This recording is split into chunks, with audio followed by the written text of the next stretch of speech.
Thanks for connecting. And if you like what you hear, please share. I am a professional unstucker. I'm at unstucker.com, and I've had a consulting business now for 40 years. And people come to me because they're trying to figure out numbers of areas where they're stuck. One of the main areas is how do I communicate and connect effectively?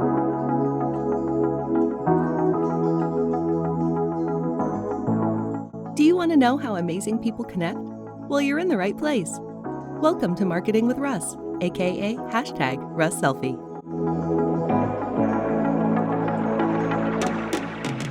Today's episode brought to you by Gateway Imprints for all your printing needs. And the first 25 customers who mention this podcast will receive a free gift plus get $10 off any order of $50 or more. Gateway Imprints for all your marketing needs. Also, buy Melissa Maloney voiceover. With Melissa, your ears will be delighted. That's Melissa Maloney voiceover. Hello, everybody, and welcome again to another podcast of Marketing with Russ, aka #RussSelfie. So great to have you all here today. And I am so excited about the gentleman that I have on today, Michael Bryant. He is such a great, fun guy, and we have just met recently via just online, like everybody else seems to be meeting these days, because we have gone to a Zoom society since we have so many different things going on with COVID, but it has really opened so many doors, so many opportunities. So I'm so excited about that. So first of all, I just want to say hi. Hi, Michael. How's it going? Fine. How are you, Russ? It's Doing great. Doing great. Hey, so good to have you on. Hey, I wanted to start today off by reminding all of you watching that I am Russ Hedge. I'm a coach and motivational speaker. I'm a podcaster, obviously, and a new author of the book Befuddled, Live the Life You Choose, which you're going to have to get a copy of soon. The official release date on that is November 24th. Also, I just love to connect with people. I coach, do motivational speaking, and what I'm all about is helping people out, learn how to network and connect and draw great people into their life, great customers into their business. You know, the number one question that I get is, I've got a great product or service, but I just don't know how to get people in the door. And so that's where I help you out. So love to connect. And the best way to connect with me is on russhedge.com. That has all the connections to my social media, my email, everything that you will need. And you can even schedule a time to chat with me and we can get together. I can learn more about you and love to do that. So that's all about me. But with no further ado, I'd like to jump right over to Michael, who's one of the amazing people I've connected with. Michael, tell us a little bit about yourself. So I am a professional unstucker. I'm at unstucker.com, and I've had a consulting business now for 40 years. And people come to me because they're trying to figure out numbers of areas where they're stuck. One of the main areas is how do I communicate and connect effectively with the people that I have to interact with. You know, we've gone to an area of kind of like Zoom fatigue, but I think Zoom can be like really, really invigorating and energizing. And it really has to do with how we connect with the people around us. People get stuck with how do they make their way through the day? How do they get from point A to point B? They get stuck with, what do I do next with my life right now? So those are the things that get me excited. And when I'm not doing that, I am an endurance athlete. I am a 6-time Ironman finisher. And it's one of those things where I've been able to bring into my work a lot of the sort of personal experiences from especially the athletic part of my life. Because, you know, one of the things that I think is important with the people that we work with and we coach is I'm in the business of having people stretch to go places that they haven't gone before, places that might be a little scary, you know, to do things that they're not familiar with. And one of the things I find is, particularly as we age, we become developmentally more risk averse. That, you know, we have sort of an ever increasing, diminishing comfort zone. We want to try new things less and less. And so I thought years ago that it was a good idea, so I could practice what I preach, that I needed to do at least once a year, something that had the following criteria. It would be very exciting and it would scare me out of my mind. So at at the ripe old age of 56, when people are way past the athletic prime of their life, I thought it'd be a great idea to jump back not only into triathlons, but I thought I would start with a 2.4 mile swim, 112-mile bike, followed by a marathon. So I thought it'd be a great idea. Oh my goodness. Does the word crazy mean anything to you? I know. Bizarre. It's more like bizarre.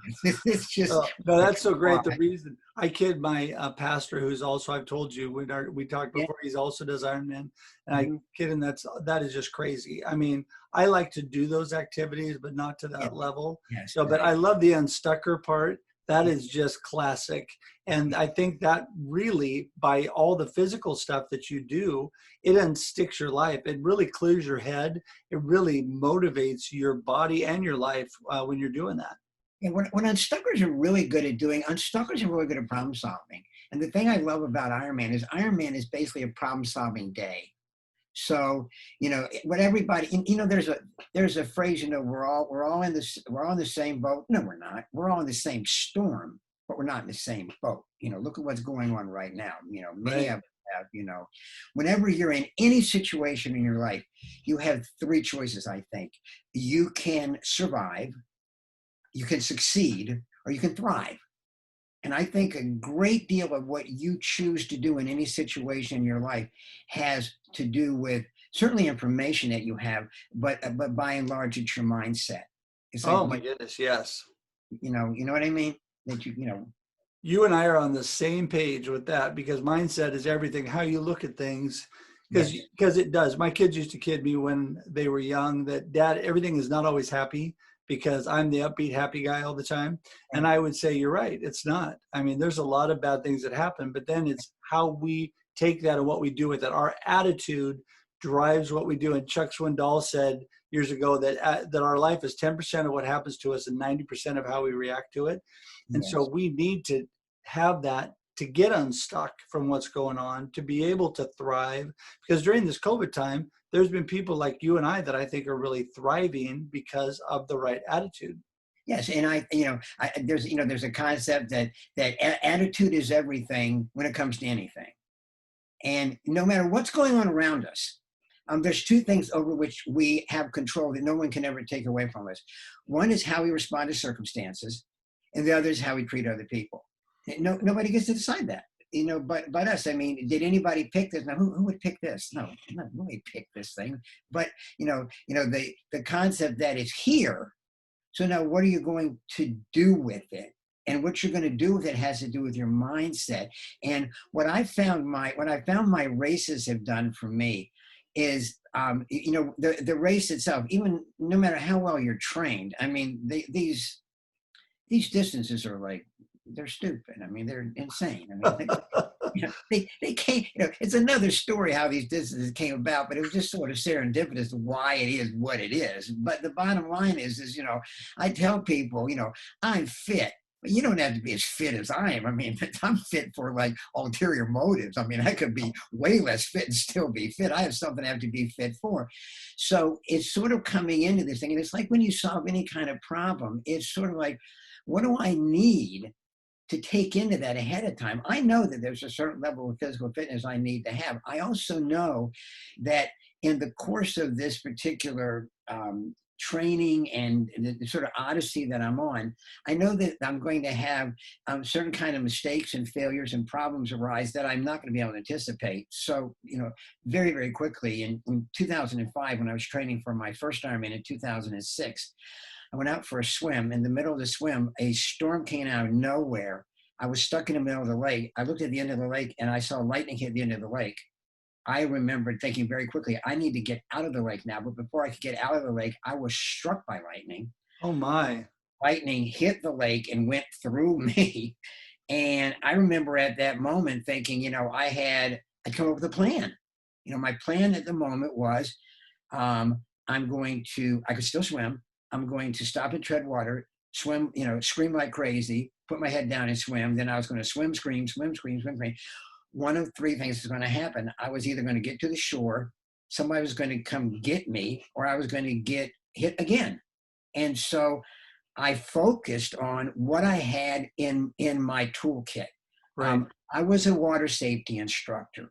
And for some reason, even though I only need to get certified every 3 years, I got certified every year. So I had encoded in my mind what you need to do in an emergency. Now, the emergency is when you're rescuing somebody else. You're not the one in the emergency in the training.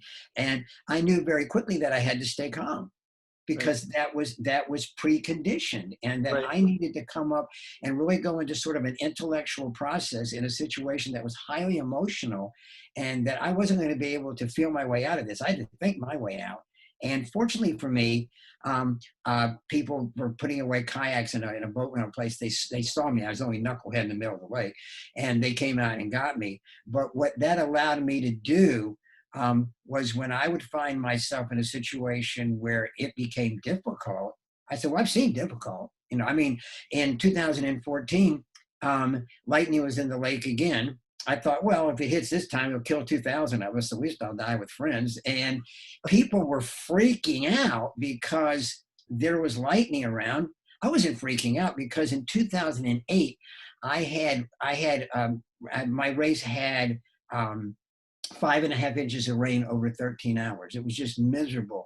I got out of the water and it was 60 degrees. I got out of the water. I'm like, this ain't rain. I've seen rain. It's 70 degrees. I can see blue skies. We're good. So when you go through something, it gives you perspective.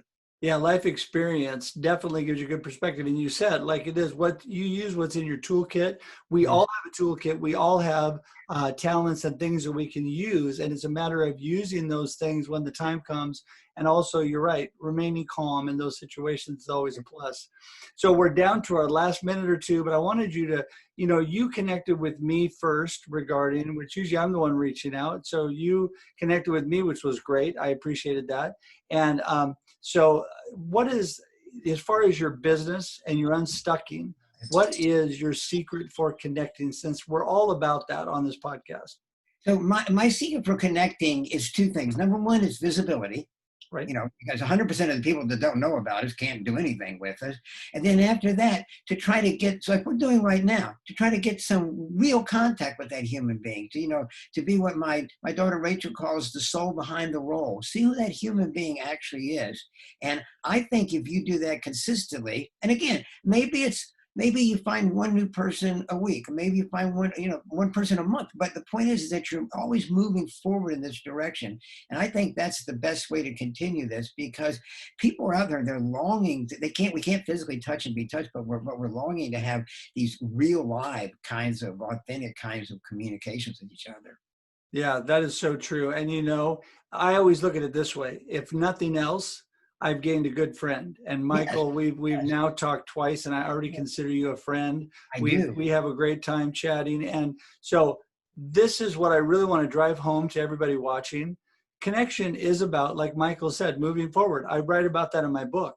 It's all about taking one step after the other and reaching out to people. When, one of my favorite quotes, John Maxwell says, people don't care how much you know until they know how much you care. Absolutely. Connecting is all about the people. It's not about selling somebody or getting something for yourself. It's all about learning about people, getting true friendship and connection with them because you care about what they have in their life.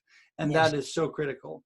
And we would much rather connect with people that we know care about us, that we trust, that we feel we really matter to. Those are the kind of people we want to interact with. We want to do business with them. We want to basically help them. Yep. We want to be their advocate. We want to be what we can. Well, because friends help friends. And I think when you get somebody like that, like I have found in my book, then you have what I consider core advocates. What that means is people that really care about you and advocate for you. And that's just so critical. Yeah. So, hey, I want to make sure everybody knows how to get in touch with you. So those people that think you're awesome, like I do, that want to connect with you, I know how to do that. So what are your connection points? Okay, so first of all, Michael at unstucker.com. And then you can find me, Michael Bryant, on LinkedIn. And so those are the best two ways to find me, and we love to do this. And also on my website, I have a place where you can come in, and I love to chat with you for a half hour. We'll connect that way. Great. That's awesome. All right. Well, that is going to be all that we have for today, but I'm hoping, I know that I got great value from today, and I'm sure that you did, all of you watching. And today, I just want to say that I am hoping and praying that you have an awesome day and an awesome life, because we're going to see you again real soon. We do these twice a week, Monday and Thursday. They release at 8 a.m. every week. And so also, I really appreciate it if you like it and share it with your friends. That would be awesome. So thanks again. Until we meet again, thanks, Michael. We'll see you soon. Take care. Bye-bye. Bye-bye. Thanks for joining us for this week's episode of Marketing with Russ, aka #RussSelfie. Be sure to subscribe in your favorite podcast app so that you don't miss a single episode. Have an amazing day.